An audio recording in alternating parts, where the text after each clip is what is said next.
Terima kasih Anda masih menyaksikan Kabar Siang pemirsa. Wacana revisi Undang-Undang Dewan Pertimbangan Presiden atau Watimpres menuai polemik karena dinilai berpotensi menabrak konstitusi. Presiden Joko Widodo enggan berkomentar banyak dan menyebut revisi undang-undang merupakan usul inisiatif DPR.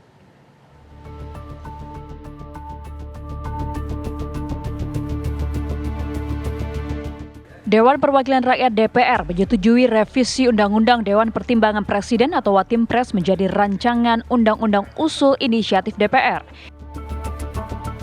Salah satu perubahan dalam revisi undang-undang tersebut adalah nomenklatur Watimpres yang diganti menjadi Dewan Pertimbangan Agung yang jumlah anggotanya disesuaikan dengan kebutuhan Presiden.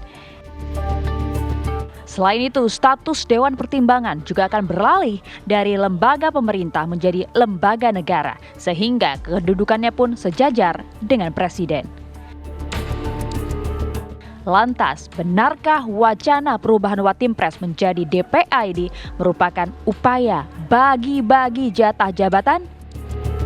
Saya tidak melihat itu dari aspek politiknya dan saya tidak mau tarik ke ranah politis ya, tetapi dimanapun, di pemerintahan manapun ada yang namanya advisory council to the president gitu ya, dan itu ada dan itu sangat lazim diadakan.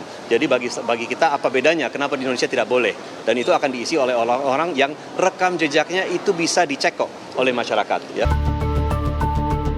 Ketua DPR Puan Maharani mewanti-wanti proses penyusunan revisi Undang-Undang Watimpres jangan sampai melanggar konstitusi.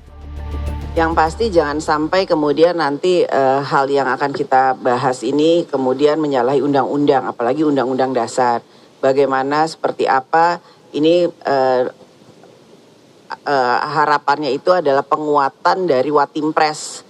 Jadi saya harapkan nanti seperti apa namanya, bagaimana bentuk dari lembaga tersebut. Ya nanti kita lihat pembahasannya, kan sekarang ini baru masuk dalam paripurna, pembahasannya akan kita kaji, jangan sampai kemudian menyalahi aturan perundangan yang berlaku itu.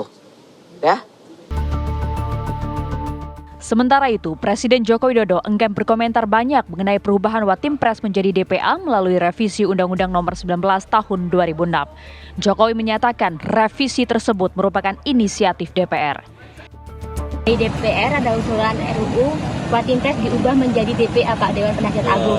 Tanggapan dari Pak Jokowi bagaimana? Inisiatif dari DPR, tanyakan ke DPR, itu inisiatif DPR. Sebelum dimajukan dalam rapat paripurna, 9 fraksi di Badan Legislasi DPR telah menyetujui lebih dulu revisi Undang-Undang Watimpres. Ada 3 poin krusial yang diubah, yaitu nomenklatur Watimpres menjadi DPA, jumlah anggota yang semula 8 orang menjadi tidak dibatasi, dan anggota Watimpres yang boleh merangkap jabatan sebagai pimpinan parpol. Dari Jakarta, tim TV One mengabarkan.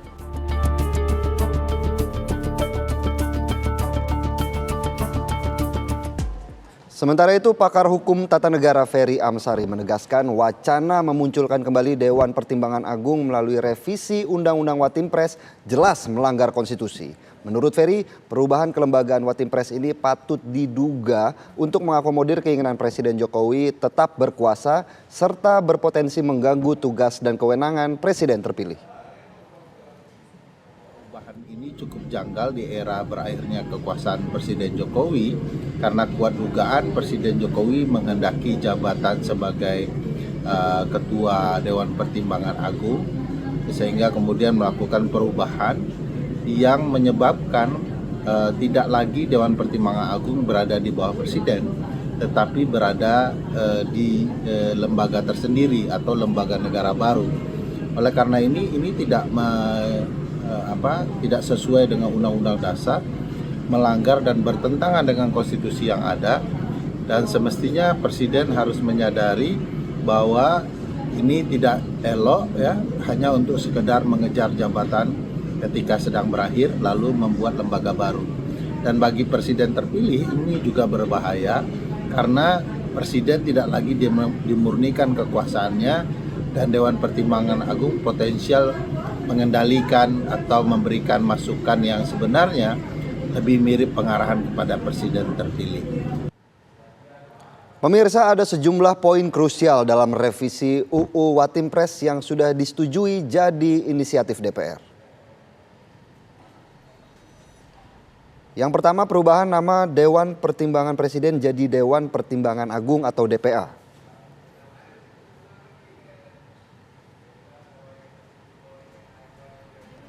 Kemudian menetapkan DPA sebagai lembaga negara.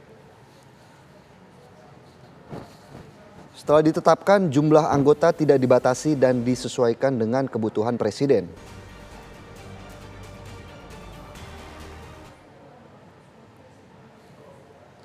Kemudian menghapus larangan anggota parpol dan ormas untuk menjadi anggota DPA.